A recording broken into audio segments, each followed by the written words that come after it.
Oh man, I'm almost there. Am I there? Can you hear me? There. Okay, cool.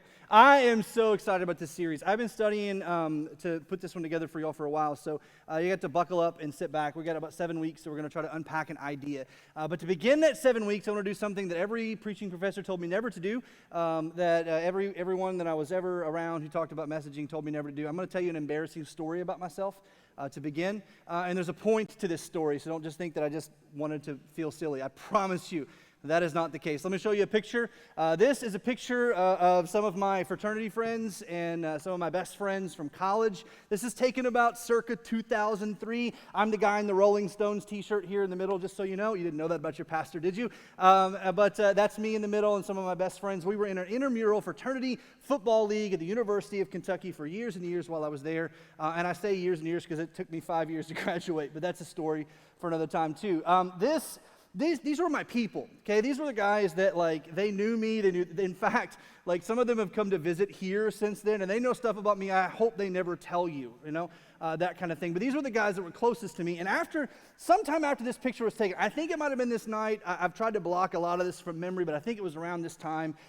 We won this football game. I was the quarterback for our team. And we won this game. We beat our rival fraternity. That was a thing at UK. And all of us, like ag kids, because that's who we were just like going nuts. And we stayed out a little bit too late, and we're just hanging around. And this was about the same time that if you've been to Lexington before, they built the W.T. Young Library. It's one of the largest libraries in the state of Kentucky. And they were commemorating about this guy that donated a bunch of money with these giant granite signs. And when I say giant, I mean like this box that I'm allowed to stand in. It was about that big, about this wide, and about this tall. And it said W.T. Young Library. Okay, so it was between our intramural football field and the dorms that we stayed in. Well, having been out really late and having been, like, this was probably November of my first semester on campus, I was feeling really good about myself, and I was even more arrogant then than I am now. I've come a long way. Don't ask my wife to answer that question. But anyway, I have come a long way, and at this time and this purpose, I just got it in my head, like, you know what? I could, almost like Uncle Rico, I could jump over that sign. I know I can jump that sign. And the problem was, this guy right here is Jim. Now, he's usually the voice of reason in my life. However, this particular night, he said, no, you can't. I bet you can't. So, your pastor, and now you got to follow with me. I was not following Jesus at this time, okay? My motivations were not super great, but I got it in my head. I can do this. So all these guys kind of step back, and I get probably like from here to the front row from this thing, and I'm like sizing up. I got my new cleats on. I'm feeling really good. We just won the football game, and I'm like, oh, I'm just sky high. And I just take off sprinting as hard as I can. And I still say that if the sprinklers had not come on at that exact moment, I would have made it. But unfortunately, about the time that I take my first step and my foot gets in the air, the sprinklers come on this front of this brand new library because they just put sod down and all the stuff. And the sprinkler sprays me right in the face. And I remember my body kind of flipped. And I don't know if I had an out-of-body experience. I'm not really sure. But I remember kind of turning and flipping. And I landed on my shin on that granite and then tumbled over to the other side. Now, I'm trying to find out whether I'm dead. And these guys are laughing so hard they can't breathe, okay? That was what was going on. And in fact, I was actually bleeding pretty bad. I'm not trying to be gross. But they had to, Shanna and I had just started dating, and she was pre-med. So the only thing they could think to do was drag me to her dorm, right? This is great. 3 weeks after she starts dating a guy, they drag him to her bleeding. It's wonderful. But again, Justin, who's this guy over here, was my other best friend. He's laughing so hard he can't even tell the story. He cannot even tell the story to her. She's like, what did you do to him? And they're like, no, he did that to himself. And here's the thing, this story, when I tell it, I leave out some things that they don't leave out, okay? And that's just where it's going to stay. But here's why this is interesting to me. Whenever we get back together, I'm not kidding. We knew each other in 2003. This was 20 years ago. Gosh, that's hard to say. 20 years ago. But every time this group of guys gets together, what's the first story they tell? That one. That story has come to define me for some reason. I'm hoping one day when you and I get back together, you tell some different stories about me. But the interesting thing to me is we kind of do this as a society. It was people, don't we? I mean, think about this. When you get together on Thanksgiving and you've seen cousins and relatives you haven't seen in a while, what's the first thing you do? You start telling stories. And they're true stories. They're things that have happened, but it's things that either were important, like you reminisce about a relative that you miss so much, or goofy things like, getting destroyed by granite when your mom and dad are paying for tuition for you to get an engineering degree, kinds of things like that. Whatever it might be, you tell these stories, and these stories come to kind of define us, don't they? Right? That these stories are really powerful in our lives, and that's how we tell our heritage. It's how we understand who we are as people. And in fact, I remember as a kid sitting at that dining room table listening to my dad and his cousins and their family telling stories. And those stories kind of defined our family heritage, right? And that's how I knew who we were. That's how I knew who we were as a people. When I was studying and preparing for this sermon series, I came along a TED Talk, and this guy, I want to read this quote to you. This guy, Tim Gownder, he's an English teacher, and he was given the opportunity to speak for a TED Talk, and he just said this: stories are powerful. They give us access to a universe of experiences. They carry the values on which we act. And you know that to be true. When I was a kid and I was learning lessons, my mom and dad would tell me a story and then go, see how they made that mistake? Don't make that same one. Have you ever heard a story like that? Or see how that worked out for them? Don't you want that to work out for you too? Stories become these values on which we act. And the interesting thing to me is, I don't know why. Through the years, we've just kind of forgotten this, but there is a story. There is a story that is the centerpiece of our faith. In fact, the foundation of our faith is anchored to a story.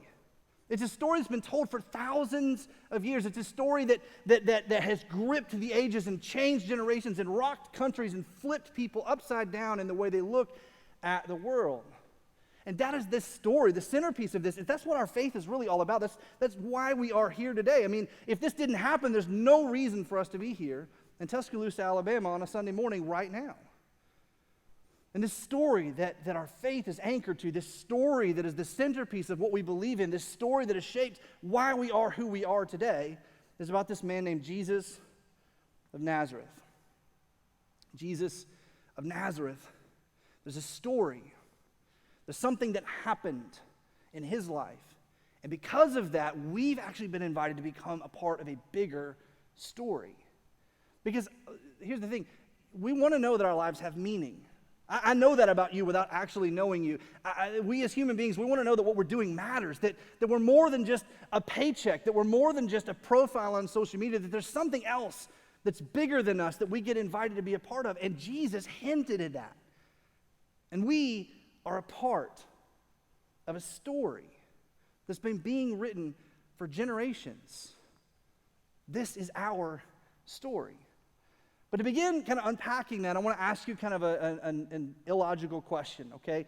Because I know that there are many people in this room today that one of two things happen. You either grew up in church like I did, and nobody really gave you permission to ask questions like I'm about to ask, or you didn't grow up in church and somebody invited you to come today because I told them to, and they said, hey, come sit with me and I'll buy you lunch. They bribed you, whatever else, I don't know. And you're here today, but you're cynical about this whole church thing. And we were singing the songs a minute ago, and you're like, do they really believe this? What's that word mean? Or, you had that college English class or whatever else, and like you started kind of questioning and unpacking, where did all this really come from? Well, both of those groups should ask this question, but it's a question that will make some of us uncomfortable, okay? So let me just ask it. Is Matthew, Mark, Luke, or John a reliable account of actual events? Can we trust that Matthew, Mark, Luke, or John were telling the truth when they wrote down what they wrote down that we read week in and week out? Can we trust these accounts? Now, over the next few weeks, I want to argue in favor of the reliability of these stories. But to start, I got to start someplace that's kind of strange. See, some of us, when we got to college, or maybe we didn't grow up in college, we had people who told us these things, or we watched a YouTube video, and the next thing we know, we're 8 miles down the rabbit track of cynicism when it comes to faith. We get this weird perception in our minds about where the Bible came from, or where the stories came from, or how religion came to be in the first place. And so I want to show you something. I'm a graphic person. This is helpful for me. It might not be helpful for you, but I think it kind of will be. So I just want to throw this up here for a minute so you understand kind of where we begin. So check this out.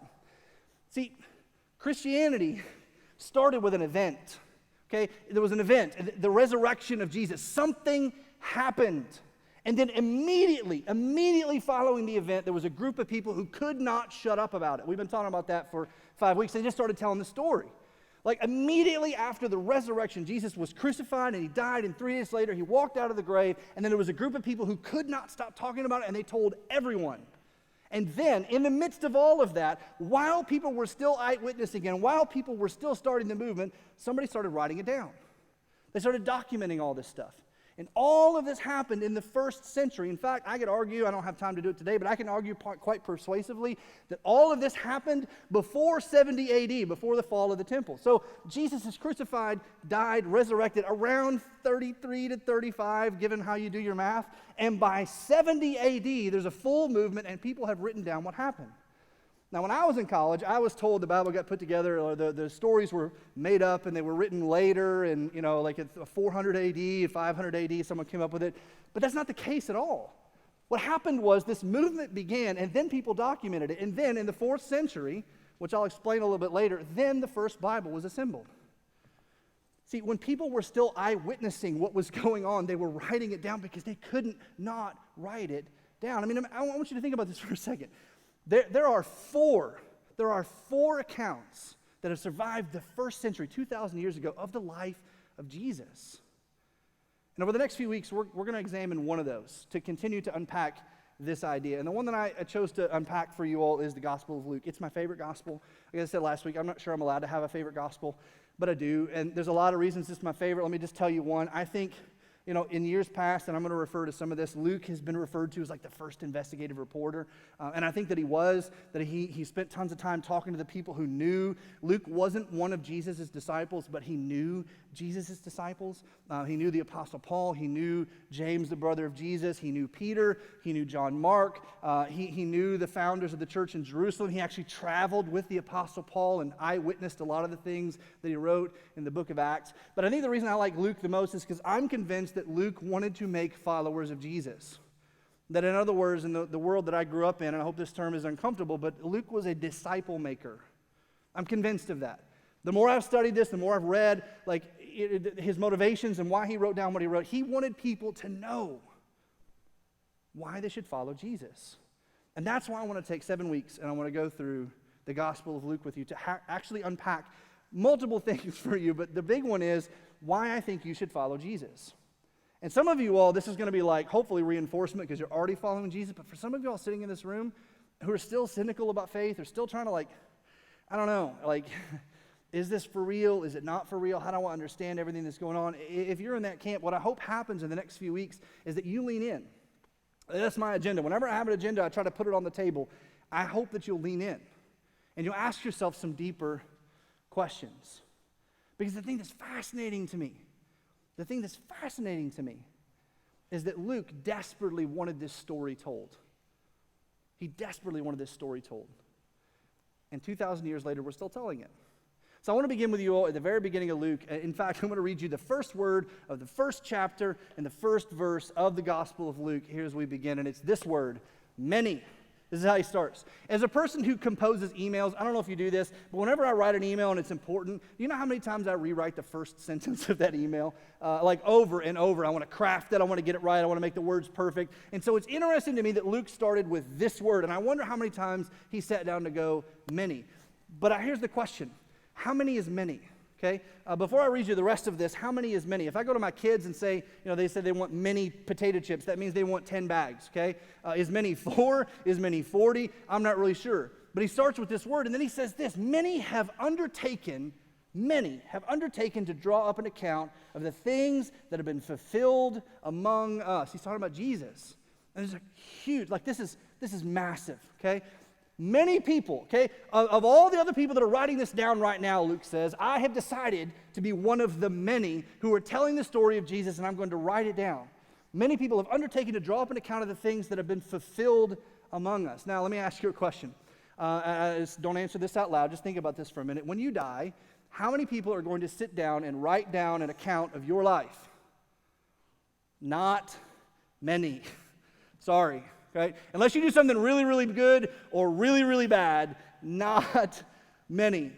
And this is fascinating to me because I want you to think about this from other people in the first century, okay? Let me ask you, do you know how many written accounts there are of the life of Tiberius Caesar? Written accounts. Zero. Do you know that we only have bits and pieces and they're chunked out in different places? Do you know how many accounts there are written of Herod the Great? And Herod the Great did incredible things. There's only one, and Josephus kind of gives us a line by line, but you got to go to him. He was a Jewish historian who wrote this stuff down. Do you know how many accounts there are written of crucified criminals? Do you know how many life by life, line by line accounts there are written of peasants from the first century, even if they became a rabbi who became a really well-liked rabbi? Zero. So why so many? Why would there be so many accounts of the life of Jesus? When Luke is writing this all down, why would there be so many accounts? Why would he feel like his is one among many more? Well, I think it's because something extraordinary had happened. You don't write down a story if it's not worth telling. You don't start gathering the details of something that didn't happen. Something absolutely extraordinary had happened, and he couldn't not tell the story. And let me also say, I think that something good had happened, and he knew this was good for him. It was good for his generation. It was good for the next generation. It was good for us today. It was good for the world. And he couldn't not tell the story. And if I can go back to the text for just a minute, there's another word in here I want to pull out for you. He says, many have undertaken to draw up an account of the things that have been fulfilled among us. While people were still eyewitnessing, right? Well, people were still eyewitnessing. He's writing this stuff down. This happened in his generation. This happened. He talked to people who saw it happen. And he knew, like without a shadow of a doubt, this is something that has to be told. Everyone has to happen, and it fulfilled among us. While we were still here, I'm writing it down. While I was alive, in my lifetime, this happened. And then he continues like this. Just as they were handed down to us by those who were from the first, were eyewitnesses and servants of the word. And I really, really like this sentence. I'm not trying to go so slow, but I don't want you to miss this. The reason Luke starts back at the birth narrative of Jesus, the reason he tells the story of John the Baptist, the reason that he goes way back and talks about all the other stuff that connected together in the childhood of Jesus in a way that no one else does, by the way, the reason he does that is he went back and talked to all the people. Luke went and said, hey, Mary, tell me the story. How did this happen? Luke went to Peter and the disciples who were called the first time, and they tell some embarrassing stories about themselves. Worse than falling over a sign in front of their college, okay? That's seriously embarrassing stories about themselves. Why tell them? Because they happened. Luke wrote it down because it happened, and he talked to the eyewitnesses and the people who were there, the people who had it happen to them. And what I like is he says, in servants of the word, and you kind of got to go to the Gospel of John to figure out what he means here. But like at the beginning of the Gospel of John, John refers to Jesus as the Word. And as James like beautifully said for us a couple weeks ago, this Word is all the centerpiece of the life, death, and resurrection of Jesus. So the people who were like, they wanted people to know, these servants, these people who were like desperate for people to know what actually happened in the life, death, and resurrection of Jesus, that's who Luke went to. He started asking the questions. Now, why would I go so slow through this? Because let me just say something, and I'm not picking on the church I grew up in, and I'm not picking on your church. I'm really not. But I kind of got this picture when I was a kid that in order to be a Jesus follower, I had to turn my brain off. I'm not kidding. Like I was taught in my church there were questions I wasn't supposed to ask, things that I wasn't supposed to explore, and you got to shut your brain off, and it's all about your heart. But the truth is, that wasn't really what Jesus intended. I mean, there are things you're going to have to take on faith. There are things you're going to have to believe because they happened 2,000 years ago. But the foundation of our faith was actually recorded by someone who said, I talked to the people who were there. That's kind of a big deal, right? And he continues like this, with this in mind. Here's the whole point. So Luke says, this is why I've done this. With this in mind, since I myself have carefully investigated, that's one Greek word. It means that he detailed and carefully and meticulously examined all the evidence that there was, that he went out and talked to people, that he found the eyewitnesses, that he was careful and methodical and intentional, right? With all of this in mind, I myself have carefully investigated what? Everything from the beginning. Going back to the beginning. And then he goes, with all of that in mind, I too, right? I too among the many. I too decided to write an orderly account for you. I like the word orderly account, and I stole it for like the subtitle of this sermon series, because he's like, I want to tell you what happened, how it happened. And to me, like I imagine in my mind, like Luke's not writing, I want you to see this, Luke's not writing like a religious text. He doesn't know that's what he's doing. He's trying to explain to an audience, which we're going to meet in just a second, He's trying to explain to an audience what happened. And he goes, I know you've heard some stuff, right? I know that there's some other people that are writing this too. I just want to tell you what happened, and I care that you know.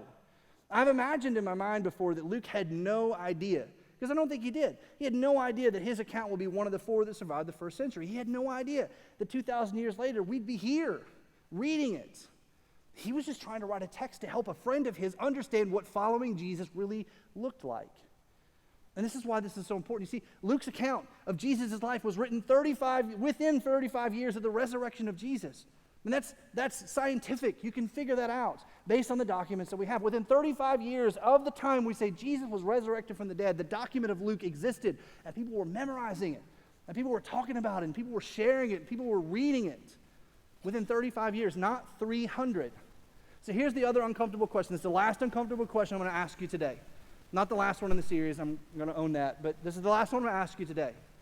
So if this is the case, is Luke lying? Because this is the part where I've talked to plenty of my cynical friends and people who are outside the faith, and maybe you believe some of these things too. They say things like, well, Luke was mistaken. Come on, only people who say Luke was mistaken are people who didn't read the Gospel of Luke and the book of Acts, which he wrote both of those. He wasn't mistaken, he was meticulous and methodical. So the only other answer is Luke lying? And if he's not lying, either he's lying or he carefully investigated everything from the beginning. So it can't be both. And here's the thing. If Luke carefully investigated everything from the beginning and what he wrote down is what happened, then all of us should lean in. Then it's game on for everything else that Jesus said. If Luke wrote down what actually happened from the beginning as it happened, then this is the part where we go, wow, well that means Jesus really was resurrected from the dead, and that means all the promises that he made are true, and that means this whole thing about God's relationship with us, the thing that he wants so most, that means that's true. And all of a sudden, then our questions get centered on, wow, what does this mean for me? Because I'm going to be honest with you, I've talked to enough people who are trying to deconstruct their faith or on their way out of faith, or maybe that's where you find yourself, or cynical about faith or whatever, and they're asking questions like, well, can I trust the Bible, and is there really a God? And those are all off-ramps to faith, okay? But I think this one here is an on-ramp, and I think it's something that we all need to consider. Either Luke wasn't telling the truth, which I just don't think is the case, given everything we're about to study over the next few weeks, or he was, and he carefully investigated everything that happened from the beginning, and we should go, wow. Now the story continues like this because he's not done. I too decided to write an orderly account for you, most excellent Theophilus, okay? I'm not going to make you say that word out loud. It took me a while to pronounce it myself, but Theophilus is this guy who Luke is writing this letter to, right? He probably was, we don't know much about him. He probably was a believer. He probably was a Gentile. And he probably, this is why I think Luke was a disciple, he probably was someone who Luke cared about. Because you don't do this, You don't work this hard to try to tell somebody this story if they don't mean something to you. And for those of you that are already Jesus followers, I can imagine that in your mind somewhere floating around is the name of someone that you would go to these links for if they would just believe. Maybe they're sitting next to you right now. I don't know. But for Luke, he wanted Theophilus to know, all of these things. And what did he want him to know specifically? Listen to this. He says, so that you may know the certainty, right? So that you can understand, here's exactly what happened, exactly how it happened, the certainty of the things that you have been taught. So you've heard the story of the life and death and resurrection of Jesus. I want to give you the whole picture. Now, again, it's 2023, Tuscaloosa, Alabama. Why does this matter? Well, it's because it's a beautiful thing. See, if Luke is really telling the truth, which I believe that he is, if Luke is really writing something that actually happened, well then what we understand is our faith is, it was started by an event. There was an event that happened. It was the resurrection of Jesus that when this criminal, right, under the Roman Empire, the Jews didn't like him and they had him crucified, and then 3 days later he walked out of the grave and people saw him. People saw him go into the grave dead, and people saw him alive on the other side. That's the way Luke tells the story. And this event immediately spawned a movement that we are a part of today. It's a movement that has shaped countries and changed lives. Amazing things have been done in the name of Jesus because people can't stop telling the story. This is why I really wanted to start with that movement series in Acts before we got here, for those of you that have been following along, either here or at home. Because you got to understand, this story, this event, this movement, this is who we are, okay? This is who we are. But again, for those of you that are like trying to understand how all this kind of came together, I want to go forward in history a little bit more than anybody ever did with me as a kid.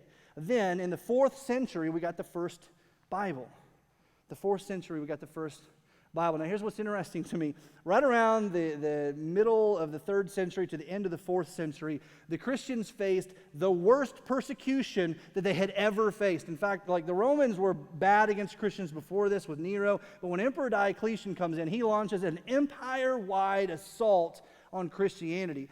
And this is why I think it's so interesting to us. See, and please indulge my history moment here for a second, okay? If you're like 1 or 2 out, I promise I'll bring you back in. But just give me a second to nerd out with you, okay? So right at the end of the 3rd century, beginning of the 4th century, Emperor Diocletian comes in and he hates Christians, hates them, because Rome is suffering. And he's convinced that the reason Rome is suffering is because there's so many Christians in Rome. And they won't pray to the pagan gods, and they won't donate stuff to the altars and to the idols. And he thinks that if he can just get rid of the Christians, then Rome will be fine again. And he launches this empire-wide assault on Christianity. So Emperor Diocletian realizes that the centerpiece of why Christianity was spreading so fast is because people had written down what happened. Go look this up, okay? There's even a Wikipedia page if you need to go that basic, okay? But Emperor Diocletian realized that Christians had written all this stuff down. There's all this Christian literature. You know, there wasn't like a pagan Bible or whatever, right? There wasn't, the altars, they didn't have stuff written down, but the Christians did. And they're telling this story, and everybody knows it. So the way that Diocletian decides to get rid of the Christians is to gather all their literature together and burn it in Rome. And right at the end of the 3rd century, beginning of the 4th century, Diocletian gathers all the Christian literature that he can, including copies of the Gospel of Luke. And he burns them. But little did he know that Christians, Jesus followers who are part of that movement, were willing to risk and even give their lives to protect these stories. And that they had spread so far and wide. There were so many copies of the Gospel of Luke and so many copies of the Gospel of John and so many copies of all of these texts. And in fact, some of them like Matthew, Mark, Luke, John, Acts, James, several of these had already started to get bundled together because people knew how important these documents were and they were giving their lives for them. And Diocletian couldn't get rid of the Christians. And then the craziest thing in history happens. Right after Diocletian, this guy named Constantine becomes emperor of Rome. And did you know Constantine's mother was a Christian?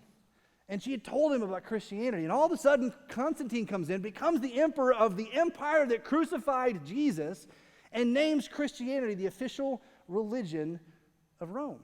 And so all the Christians that have been hiding in caves for 300 years of trying to tell the story and being persecuted, 300 years of being burned at the stake for telling these stories that have been demonized, 300 years of scrapping together and trying to, under the table, tell people the story.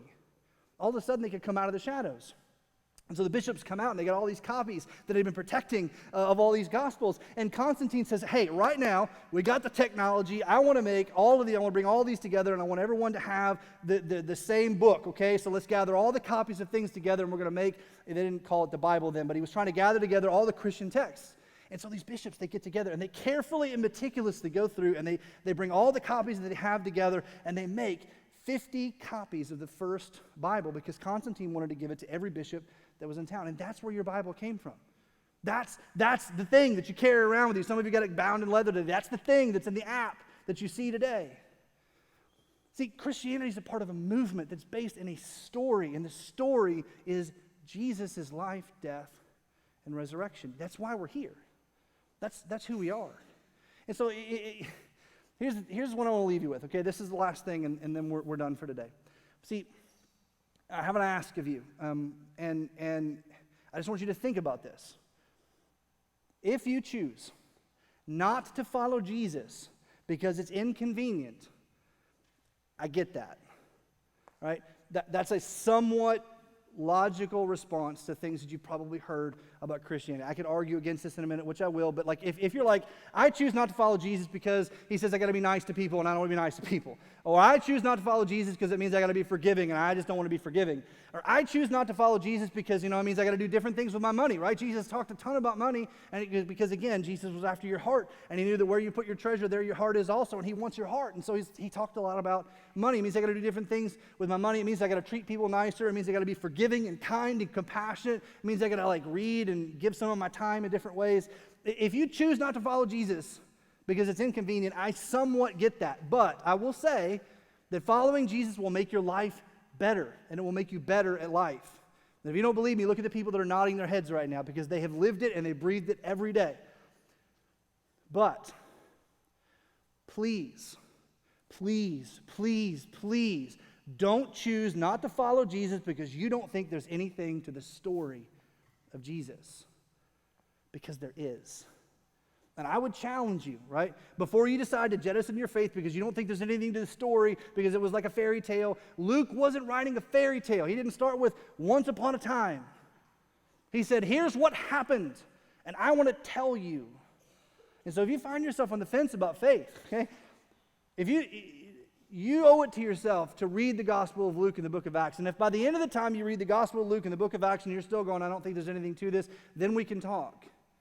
But if Luke was telling the truth, and I believe that he was, then it's game on for all this other stuff. And that means your life is a part of a story that has shaped generations. That 2,000 years ago, Jesus walked out of the grave. That was resurrected from the dead, and he changed our perspective about everything, including God. He helped us realize that God is our heavenly Father, that he wants a relationship with you, that he's calling out to you, that every step that he took was to draw you back to him, and that's what he wants. He's not after anything else but your heart. And that's where I want to stop today. And that's where we're going to pick it up next week. Would you bow your heads with me? Heavenly Father, I know that there's some people that are listening to this today, and they're on the fence about faith. They're on the fence about you. God, would you just help them to see that you did this, that we are a part of a story. We are a part of an event that launched a movement that led to us being here today. God, for those that are Jesus followers, help us to continue to be a reassurance to us, but also for those of us that are outside the faith, help it to be a step, that we might take a step in direction of a relationship with you today. God, we love you so much. We ask this in Jesus' name. Amen. Thank you all so much for coming to TCAT today. God bless you. We'll be part 2 next week. Okay, take care.